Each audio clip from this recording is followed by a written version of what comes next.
Saudações, pessoal. Estamos aqui com mais uma videoaula e hoje nós vamos entrar aqui na parte de representação gráfica. Então, para não ficar uma aula muito extensa, eu vou fazer a representação gráfica no gráfico de segmentos e no gráfico de barras, porque se for mostrar todos os gráficos vai ficar uma aula muito extensa. Então, eu vou dividir em tópicos, certo?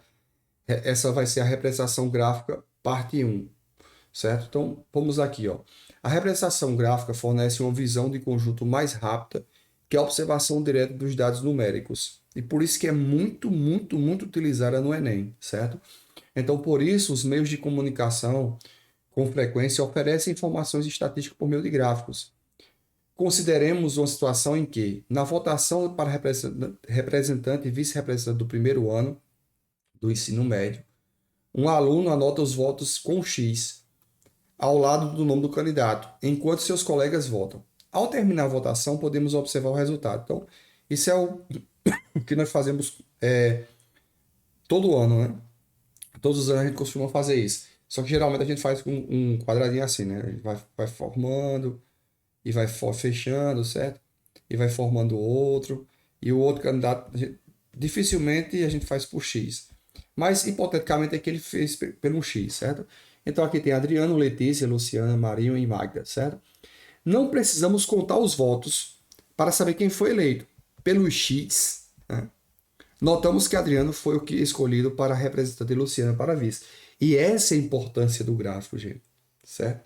É você olhar para a imagem e você já ter toda, é, em instantes, toda a percepção de um estudo que demorou meses, dias, anos para ser feito, certo?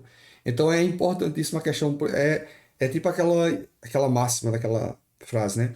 Uma imagem vale por 1.000 palavras. É isso aqui, certo?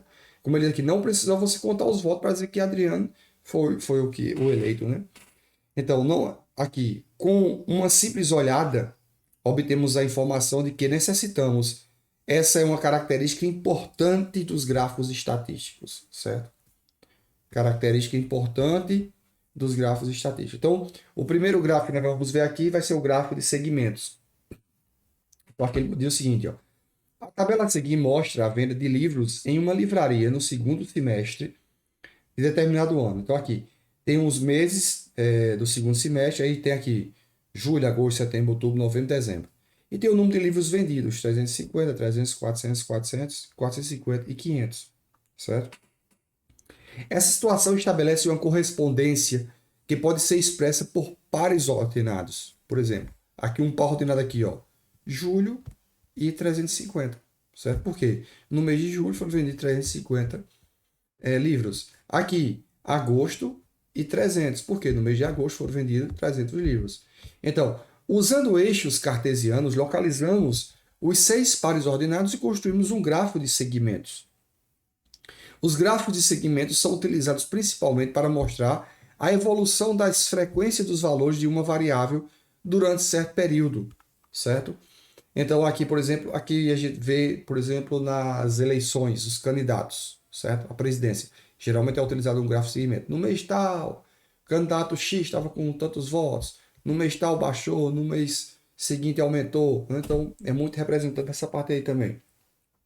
Para verificar também a questão da aprovação de um político, né, de um governante, o gráfico de segmento é muito utilizado também. No mês tal estava com X aprovação, no mês de caiu, no mês seguinte aumentou e assim vai, né? Então a posição de cada segmento indica crescimento, certo? Crescimento, decréscimo ou estabilidade, né? Já a inclinação do segmento sinaliza a intensidade do crescimento ou do decréscimo. Então, pelo gráfico acima, podemos observar que, então a gente vai analisar o gráfico aqui. De julho para agosto as vendas caíram. Tá aqui, ó. Julho para agosto, estava em 350, caiu para 300. De setembro para outubro as vendas permanecem estáveis. Ó, de setembro para outubro, certo? Porque aí você vê que você teve a mesma questão, o mesmo 400, certo? O crescimento de agosto para setembro foi maior do que outubro para novembro. Então aqui, ó, o crescimento de agosto para setembro, aqui, certo? Foi maior do que o outubro para novembro. E de fato você vê que a curva aqui é mais acentuada, é mais inclinada, ó, Aqui já é menos inclinada, certo? Então, isso sem nem olhar para a questão lá da tabela, né? Olhando só o gráfico aqui, ó. No mês de outubro foram vendidos 400 livros. Então, você vem aqui no mês de outubro e observa aqui, ó, 400 livros aqui em outubro, certo? Então, veja outros exemplos de gráficos de segmentos. Então, tem aqui o crescimento da população brasileira de 1940 a 2010. Tá aqui, ó. No eixo das ordenadas aqui em Y, certo? Eu tenho a população em milhões de habitantes. E no eixo das abscissas X aqui, tem aqui os anos. Então, em 1940 eram aproximadamente 40 milhões, certo? E em 2010, aproximadamente 200 milhões de habitantes, certo? E aqui, números de alunos matriculados no ensino superior no Brasil. Então, aqui, número de matrículas, né? Tá aqui. E aqui está os anos aqui, certo? E aí você pode analisar aqui o gráfico aqui. Então, aqui, você sabia, né, tem um dado interessante, os dados do gráfico acima, à esquerda, foram obtidos no Censo Demográfico 2010, que é uma pesquisa realizada a cada 10 anos pelo Instituto Brasileiro de Geografia e Estatística, IBGE. O primeiro censo brasileiro aconteceu em 1872 e chamava-se Recenseamento da População do Império do Brasil. Os pesquisadores do IBGE visitam todos os domicílios do país para aplicar um questionário e, posteriormente, os dados são analisados e publicados em estudos sobre diversos temas, certo? Então, aqui, gente, nós vamos ter uma atividade, certo? Aqui, ó, questão 10, questão 11, questão 12, questão 13. Professor, todas, sim, todas. Eu achei todas importantes, né? Tá? Principalmente, não vou deixar esse gráfico lindo de fora, né? E aí, gente, a gente entra aqui na parte do gráfico de barras, certo? Bem simples de entender. Eu chamava gráfico de colunas, agora ele resume para gráfico de barras. Aí, barras verticais e barras horizontais. Então, a partir das notas dos alunos em química, um professor elaborou a seguinte tabela de desempenho. Então, tá aqui, ó, o desempenho, a insuficiente, irregular, bom, ótimo, né? E a frequência absoluta e a frequência relativa, certo? Então, com os dados da tabela, é possível construir o gráfico de barras. Então, por exemplo, o desempenho em química dos alunos de uma classe. Está aqui a porcentagem. Então, por exemplo, a quantidade que foi insuficiente, 15%. Que foi regular, 25%. Que foi bom, 35%. Que foi ótimo, 25%. Certo? Aí ele já mostra que isso aqui foi em barras verticais e aqui ele vai mostrar em barras horizontais. Ó. Agora ele inverteu aqui a posição dos eixos. Agora nas ordenadas aqui ele colocou o desempenho. Insuficiente, irregular, bom e ótimo.